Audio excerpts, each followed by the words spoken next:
Hello everyone, how are you all. आज के इस वीडियो में हम लोग बात करने वाले हैं लीव एनकैशमेंट के बारे में।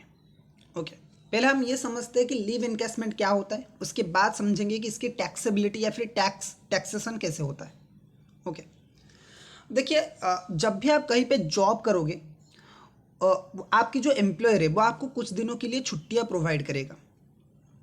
ये नॉर्मल वीकली हॉलीडेज नहीं होता है, ये क्या होता है, पेड लीव्स होते हैं। मतलब साल में एक पर्टिकुलर मंथ हो गया, वो आपके एम्प्लॉयर आपको छुट्टियां प्रोवाइड करेगा। ओके, और उसके लिए आपको सैलरी भी देना है, मतलब आपको काम भी नहीं करना है और आपको सैलरी भी मिलेगा एम्प्लॉयर से। ये नॉर्मली डिपेंड करता है कंपनी टू कंपनी कि आपको कितने दिन की छुट्टी मिलेगा। अगर आपके एम्प्लॉयर बहुत अच्छा है तो आपको 2 महीने की छुट्टी दे सकता है, अगर बहुत बुरा है तो 1 महीने की देगा, लेकिन कुछ ना कुछ छुट्टियां वो प्रोवाइड करेगा जो कि पेड लीव्स होते हैं। ओके, अब मान लीजिए कि 2 टाइप के एम्प्लॉयज़ है आपका। 2 एम्प्लॉयज़ के हम एग्जाम्पल लेते हैं, एक है मिस्टर राम और एक है मिस्टर श्याम। दोनों को क्या हुआ कि दोनों एक ही कंपनी में काम करते, दोनों को 10 महीने काम करना है, 2 महीने की छुट्टी मिला है। ओके, मतलब इन लोगों को 10 मंथ्स काम करना है और बदले में इन्हें 12 महीने की, पूरा साल की सैलरी मिलेगा। ओके, अब दोनों में से मिस्टर सैम जो है, उसके पास उसकी फैमिली है, उसने क्या किया, जो 2 महीने छुट्टी मिला अपनी फैमिली के साथ घूमने चले गया। ठीक है, बाहर मस्त घूम घाम के वो वापस आया। तो मिस्टर सैम ने काम किया 10 महीने का, सैलरी 12 महीने का मिलेगा, उसे कोई प्रॉब्लम नहीं है। लेकिन मिस्टर राम जो है ना, वो एक डेडिकेटेड एम्प्लॉय था और उसने क्या किया, 10 महीने छुट्टी मिला है उसे, 10 महीने काम करने थे, 2 महीने छुट्टी लेने थे, लेकिन वो छुट्टियां अवेल नहीं किया और वो 2 महीने भी काम किया कंपनी के लिए। ठीक है, अब एक्चुअली में उसने काम किया है 12 महीने का, तो जो एक्स्ट्रा 2 महीने काम किया है उसे नौ, क्योंकि सारे एम्प्लॉयज को तो 10 महीने काम करने थे, लेकिन इसने एक्स्ट्रा 2 महीने काम किया है, तो इस एक्स्ट्रा के लिए उसे कुछ पेमेंट मिलता है, जिसे हम बोलते हैं लीव एनकैशमेंट। ये नाम इसीलिए आया क्योंकि आपने छुट्टियों को एनकैश कर लिया, आपने छुट्टियां अवेल नहीं की, उसमें भी काम किया और पैसे अर्न किया, इसलिए इसका नाम है लीव एनकैशमेंट। अब बात करते हैं कि लीव एनकैशमेंट का टैक्सेशन कैसे होगा। देखिए, अगर leave encashment during the continuation of service मिल रहा है, अगर लीव एनकैशमेंट आपको at the time of job मिल रहा है, तो ये फुल्ली टैक्सेबल है। ये नॉर्मली एक रिटायरमेंट बेनिफिट है, लेकिन अगर एम्प्लॉई इसे during the continuation of job receive कर रहा है, तो चाहे एम्प्लॉई एक गवर्नमेंट एम्प्लॉई हो, चाहे ये एक प्राइवेट एम्प्लॉई हो, किसी भी टाइप के एम्प्लॉई हो, ये फुल्ली टैक्सेबल है। अगर लीव एनकैशमेंट आपको मिल रहा है eight the time of death और रिटायरमेंट, अगर एम्प्लॉय की रिटायरमेंट टाइम में मिल रहा है या फिर डेथ के बाद उसकी फैमिली मेम्बर्स को मिल रहा है, तो गवर्नमेंट एम्प्लॉय के केस में ये क्या है, फुल्ली एग्जेम्प्टेड है। मतलब गवर्नमेंट एम्प्लॉय को जितना भी लीव एनकैशमेंट मिला आफ्टर रिटायरमेंट, वो पूरा का पूरा एग्जेम्प्ट है, उसमें कोई भी टैक्स नहीं लगेगा। सर, प्राइवेट एम्प्लॉय की केस में क्या होगा। प्राइवेट एम्प्लॉय की केस में अब देखते हैं कि प्राइवेट एम्प्लॉय की केस में क्या होता है। प्राइवेट एम्प्लॉय के केस में लीव एनकैशमेंट जितना भी मिला, उसमें से कुछ अमाउंट एग्जेम्प्ट हो जाएगा अंडर सेक्शन 10(10)AA। बाकी के जो अमाउंट है वो टैक्सेबल होगा। अब सर कितना अमाउंट एग्जेम्प्ट होगा, लिस्ट ऑफ द फॉलोइंग 4, ये जो 4 आप देख रहे हो, इन चारों में से जो सबसे लोअर होगा वो एग्जेम्प्ट है। चारों में से पहला अमाउंट क्या है, एक्चुअल अमाउंट रिसिप्ट, मतलब जितना का लीव एनकैशमेंट मिला है एम्प्लॉयर से, वो पूरा का पूरा एग्जेम्प्ट हो सकता है। क्लियर। सेकेंड वाला पॉइंट है 3 लाख रुपीज। ये 3 लाख स्टैट्यूटरी अमाउंट है, मतलब इससे ज़्यादा कभी भी लीव एनकैशमेंट का एग्जेम्पशन आपको नहीं मिलेगा। ठीक है, एक प्राइवेट एम्प्लॉय को 3 लाख से ज़्यादा एग्जेम्पशन कभी भी नहीं मिलेगा। ठीक है, थर्ड नंबर पॉइंट आता है 10 month salary. Okay, on the basis of last 10 months average salary.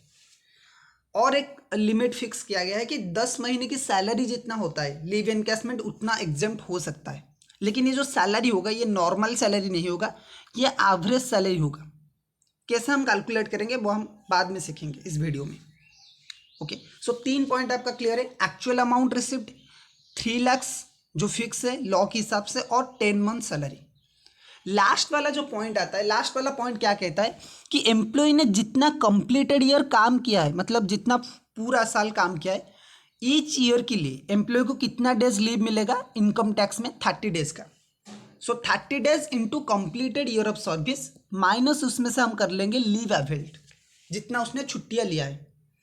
आज पर द एम्प्लॉयर ने कितना छुट्टी दिया है वो इमेटेरियल है, लेकिन गवर्नमेंट के हिसाब से मतलब इनकम टैक्स हिसाब से एम्प्लॉय को कितने दिन की छुट्टियां मिलेगा, 30 days for each completed year of service. Okay, so 30 days into completed year of service minus अगर एम्प्लॉय ने कुछ छुट्टियां लिया है तो वो माइनस हो जाएगा।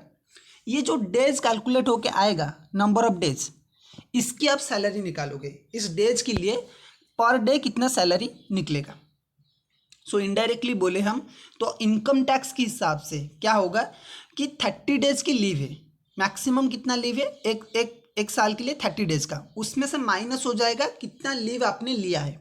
ठीक है, और बाकी जो बच गया जो ड्यूरेशन, ठीक है, जो पीरियड बचा उसकी आपको सैलरी निकालना है और वो एग्जेम्पशन आपको मिल सकता है।